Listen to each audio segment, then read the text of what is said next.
Donner une seule prise de parole, Président. On rassemble pour refermer. Que doit-on retenir de ces échanges? Bon, on entre dans le 7e jour, en tout cas, on va dire, de cette agression israélo-américaine contre l'Iran. En tout cas, je regarde les dernières nouvelles là. Je crois que Corinne n'a pas bien compris mon développement. Je la salue. Elle a d'ailleurs avoué qu'elle nous a pris. Oui.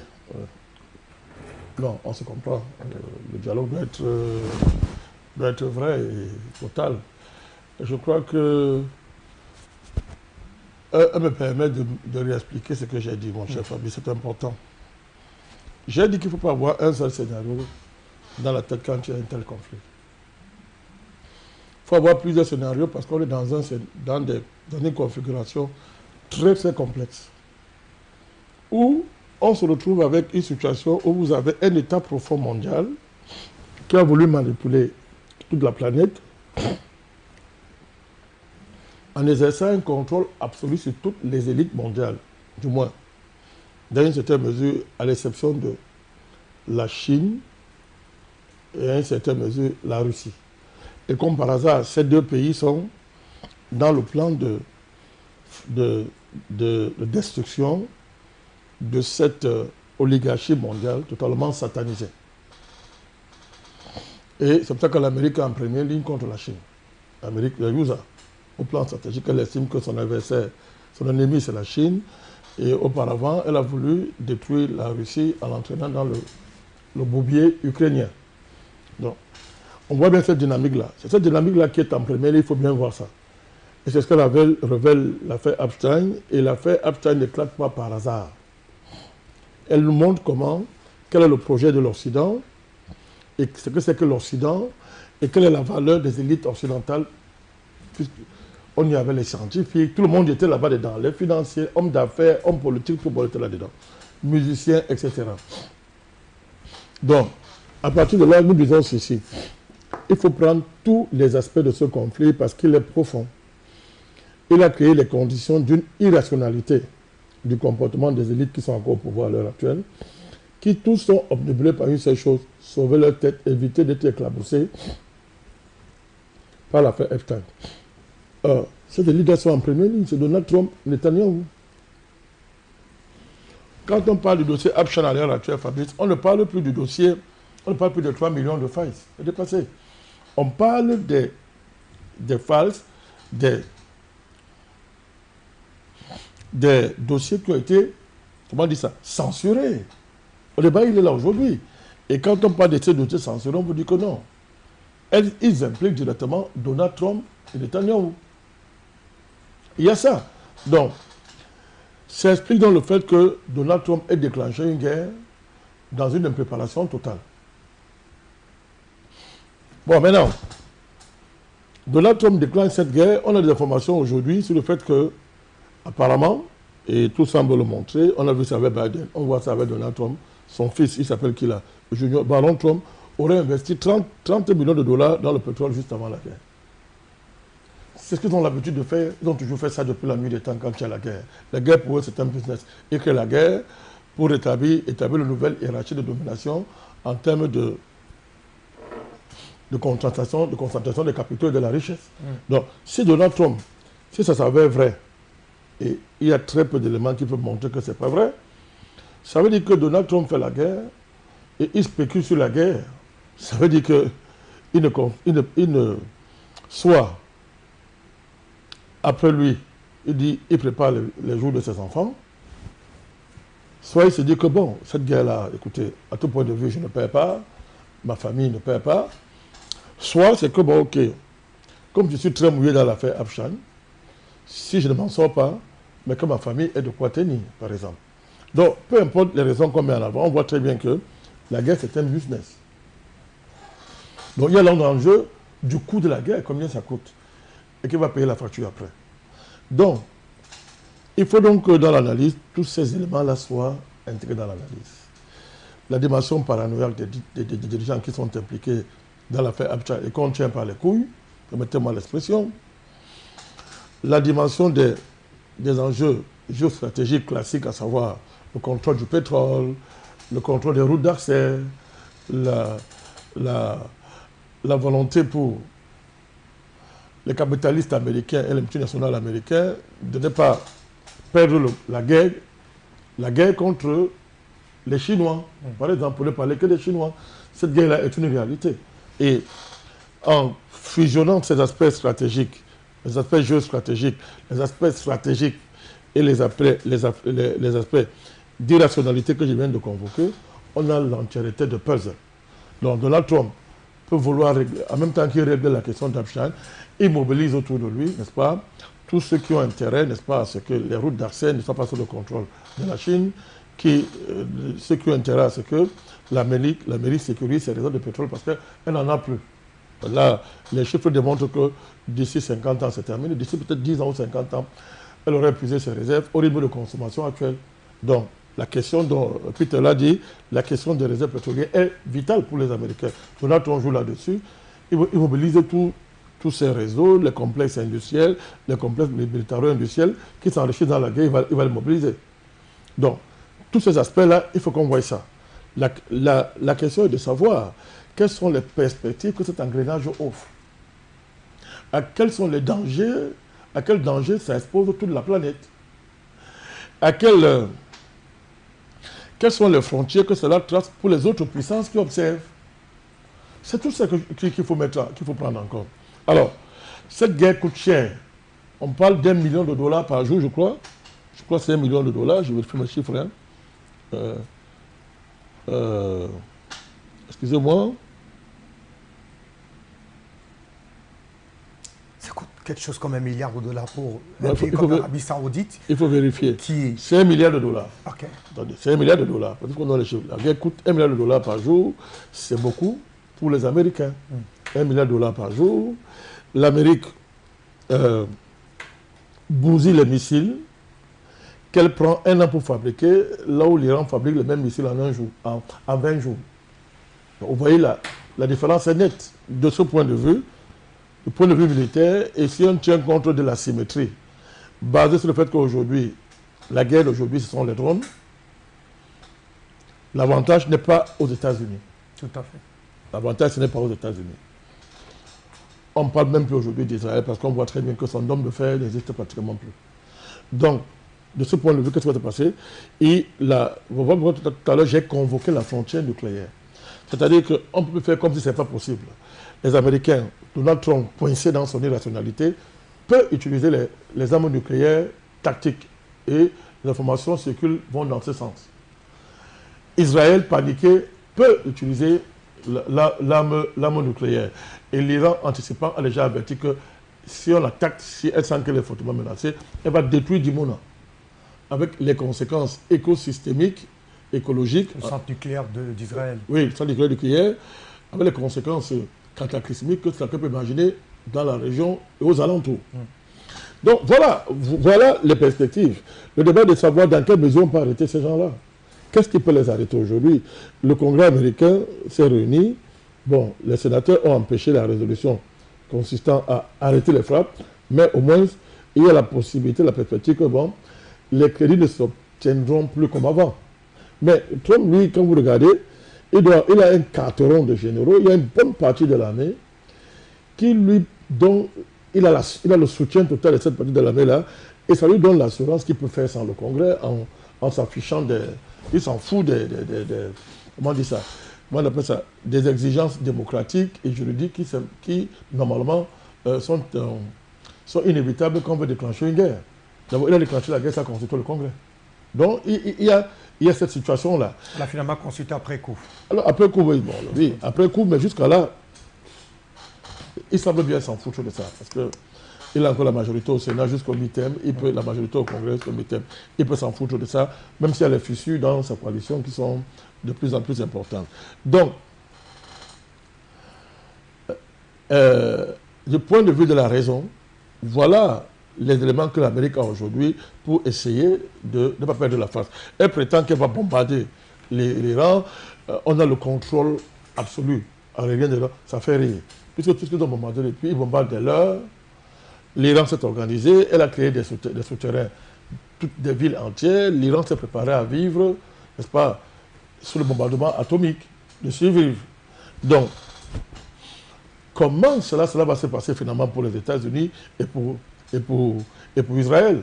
Donc, c'est pour ça que la frontière nucléaire est importante.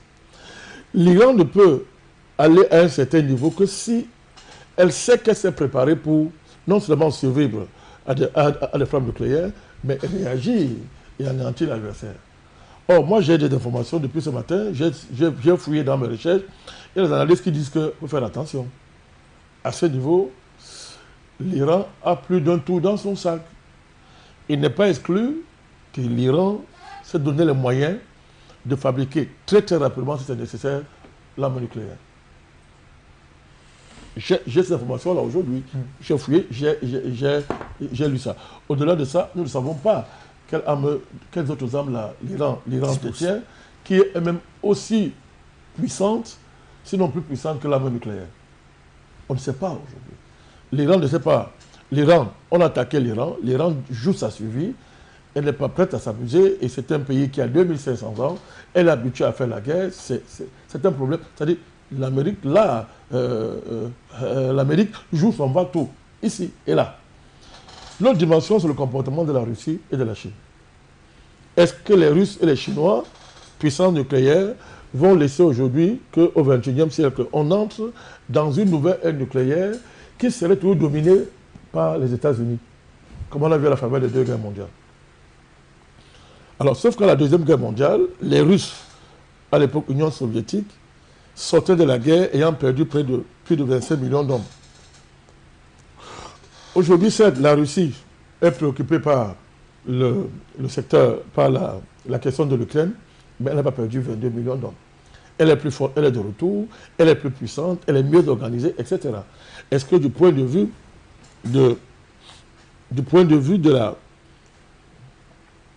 Parlons comme ça, de l'ordre international, est-ce que du point de vue même de la crédibilité de la Russie et de la Chine, ils vont laisser les États-Unis utiliser l'arme nucléaire contre un pays allié? Ça, c'est la vraie question. Or, si on regarde, sauf si les informations sont fausses, il me souvient qu'il y a un mois ou quelques semaines, a atterri en Iran l'avion qu'on appelle l'avion de jugement dernier, l'avion russe. Cet avion-là, quand il atterrit, ça veut dire que des préoccupations nucléaires sont à l'ordre du jour. De quelles préoccupations s'agissait-il? Ce sont de vrais enjeux. Donc voilà les leviers sur lesquels on peut se demander si cette guerre-là, il est encore possible de l'arrêter ou de ne pas l'arrêter. C'est ce que je voulais expliquer quand je parlais. Parce que l'important, c'est de savoir qu'est-ce qu'on a sur la main pour arrêter cette guerre. Qu'est-ce qui peut arrêter Donald Trump? Qu'est-ce qui peut arrêter l'irrationalité de Donald Trump à l'heure actuelle? Tenu qu'il n'est pas les couilles. Voilà la vraie question. Parce que les Iraniens sont prêts à arrêter si on cesse de les bombarder, si on revoit les sanctions et tout, parce que les Iraniens ont déjà gagné leur guerre. Ils ont déjà gagné parce que le niveau de résistance dont ils ont fait preuve, de résilience dont ils ont fait preuve, a surpris toute la planète. Et ils sont capables de tenir très très longtemps, ils l'ont démontré. Et entre-temps, quand ils vont finir de tenir très longtemps, je ne sais pas si Israël va exister. Va encore résister. C'est là toute la grande question. Il faut voir, est-ce que les menaces existentielles qui pèsent sur Israël peuvent servir de levier qui puisse permettre à Donald Trump de retrouver un niveau de rationalité? C'est à ce niveau que j'ai situé l'autre scénario que personne ne va envisager, à savoir la question de la situation de coloniser, qui est celle des États-Unis par rapport à Israël. Donc on voit aujourd'hui que l'Amérique est une colonie israélienne. C'est un fait aujourd'hui, il y a peu de parler là-dessus. Ce n'est pas seulement du fait de l'élection de Donald Trump, comme disait Peter. Non, c'est depuis, c'est pas... Biden faisait quoi quand on massacrait à Gaza? Qu'est-ce qu'il faisait? Donc c'est une affaire où le lobby d'Israël domine la politique américaine depuis très longtemps. Netanyahu l'a dit, tout le monde le sait, c'est un fait. Le débat est de savoir aujourd'hui, est-ce que dans ce moment d'incertitude, est-ce qu'il n'est pas possible que... Est-ce que le scénario, à savoir que, à un niveau d'enjeu géopolitique supérieur, qui impliquerait le fait que la Chine et la Russie n'aient pas aujourd'hui intérêt à ce que Donald Trump tombe là à l'heure actuelle, parce qu'on ne sait pas ce qui va surgir après. au regard des enjeux ukrainiens, des enjeux de Taïwan, pour ne parler que de ça, je ne parle pas des autres enjeux, est-ce qu'à la fin, on ne peut pas avoir une espèce d'accord rationnel très élevé qui ferait qu'aujourd'hui, on n'ait plus intérêt à la décolonisation des États-Unis face à Israël, et à ce niveau-là, ben, c'est cet État qui risque de sacrifier. Ah, c'est un. Comment Israël anticipe là-dessus? Certainement, c'est par la menace de l'arme nucléaire. Mais l'Iran a déjà averti que nous on est prêts à détruire le complexe de Dimona que nous avons sous nos yeux à tout moment. C'est-à-dire que l'Iran a déjà anticipé la question là, au moins du côté d'Israël. Et la perspective d'une destruction de Dimona, avec les capacités que l'Iran a montrées ces jours-ci, ce n'est plus une blague au niveau du côté de l'État hébreu. C'est plus une blague. Ils savent que c'est possible. Donc, ils vont réfléchir à ce niveau-là. Mais les États-Unis, est-ce que les États-Unis ne peuvent pas, Donald Trump, ne peuvent pas profiter de cette situation pour dire, ben, je peux m'entendre de manière rationnelle avec les Russes et les Chinois, dans une perspective où on trouve un arrangement avec l'Iran, je sauve ma tête entre guillemets, mais j'ai fini la colonisation avec Israël. Mais à ce moment-là, il faudra savoir si, en le faisant, le chef Abtien sera éteint, parce que l'Israël a ça, le Mossad, ils ont le dernier cas que bon, tu fais ça, on sort tout le dossier Abtien. Donc on est dans ces équilibres-là, on est dans ces déséquilibres-là, on est dans ces schémas-là, où ça fait que bon, on ne voit pas, personne ne voit à court terme là comment cette guerre-là peut finir. Il n'y a qu'un sursaut diplomatique, il n'y a qu'un sursaut de rationalité qui peut amener, à partir de ce que je suis en train d'analyser, qui peut permettre de voir une lueur d'espoir.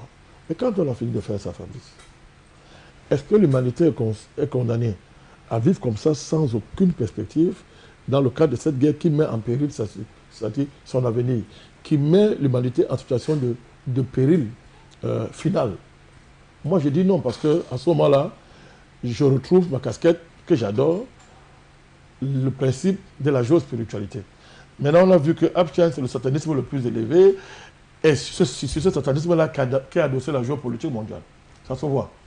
Donc, ça signifie donc que s'il y a un satanisme géopolitique de ce niveau, c'est parce qu'en face, il y a une géospiritualité pure, propre, vraie, qui a pour mettre le vrai Dieu. Parce que la géopolitique satanique ne peut exister que parce qu'il y a cette géopolitique divine qui est en face et qui est sa mauvaise conscience, qui lui fait peur et l'amène à anticiper donc en mettant sur pied un système de contrôle absolu, n'est-ce pas, sur l'élite mondiale, tel que l'a fait Abtien est en train de le montrer. On est dans l'autre élément, Fabrice. La foi n'est pas rationnelle, je suis d'accord, mais elle est ce qu'elle est. Nous disons sur la base là que le bon Dieu, le vrai, l'unique, ne peut pas laisser l'humanité disparaître. C'est impossible. Et de ce point de vue, je crois que cette évolution géopolitique, où le monde entier est pratiquement coincé dans cette guerre, c'est pour régler un certain nombre de problèmes. C'est un règle de problème. Et de ce point de vue, je dis que les ennemis de Dieu sont mal partis. C'est dans cette perspective-là géospirituelle qui fonde mon optimisme, qui est d'abord l'optimisme rationnel, avant d'être rationnel du point de vue de l'histoire, parlons comme ça, profane, tel qu'on l'a vu là. Je m'appuie là-dessus pour maintenant porter mon optimisme, cette fois-là sur la base de cette spiritualité. Et on voit pour cela, Fabrice, le fait que l'eschatologie pèse dans cette guerre. On peut aimer Israël, on peut haïr Israël, mais on ne peut pas nier le fait que c'est sur des bases scatologiques pratiquement qu'elle a pesé sur le sort de l'humanité jusqu'à ce niveau-là. C'est-à-dire, comment c'est possible? C'est-à-dire que tout ce qui est interdit au reste de l'humanité est autorisé à Israël. C'est sur cette base-là qu'elle a construit sa puissance, etc. Elle est confrontée aujourd'hui à un défi où elle voit sa fin. Fabrice, c'est divin. Hier, il y a quelques mois, Israël massacrait à Gaza. Qui aurait dit aux Israéliens qu'ils seraient en situation de subir ce qu'ils imposent à Gaza dans un délai aussi proche? Eh bien, Israël est en train de devenir un Gaza. Mais qui frappe? C'est l'Iran. Elle ne frappe pas parce que c'est un État génocidaire, pour se défendre face à une attaque, une agression qu'elle a subie de la part d'Israël, du complexe israélo-américain. Mais cette réalité-là, on ne peut pas seulement analyser du point de vue de la géopolitique classique. Il y a quelque chose là qui reflète les lois intangibles de l'univers. la justice divine. Qui aurait dit à ces Israélites que vous allez subir ce que vous êtes en train d'imposer à Gaza, que vous allez voir la puissance de feu qui va vous montrer votre fin, votre anéantissement, vous allez voir ça avec vos yeux, c'est divin. Dieu ne commence pas une chose sans l'achever. D'accord. Moi je crois à l'action divine dans la vie de l'humanité. On est arrivé dans une phase où nous ne sommes pas en capacité de régler l'impasse. Dieu va le faire et il le fera au détriment de ses ennemis. Ses ennemis à l'heure actuelle, c'est l'État génocidaire d'Israël et l'État satanique américain. Voilà. Merci infiniment. Vous, Président Adakani, on n'ira pas plus loin que ces mots. Merci à vous, cher monsieur, d'avoir été d'un autre le temps de cette réflexion. On se donne rendez-vous dimanche au cœur du festin panafricain. On reviendra peut-être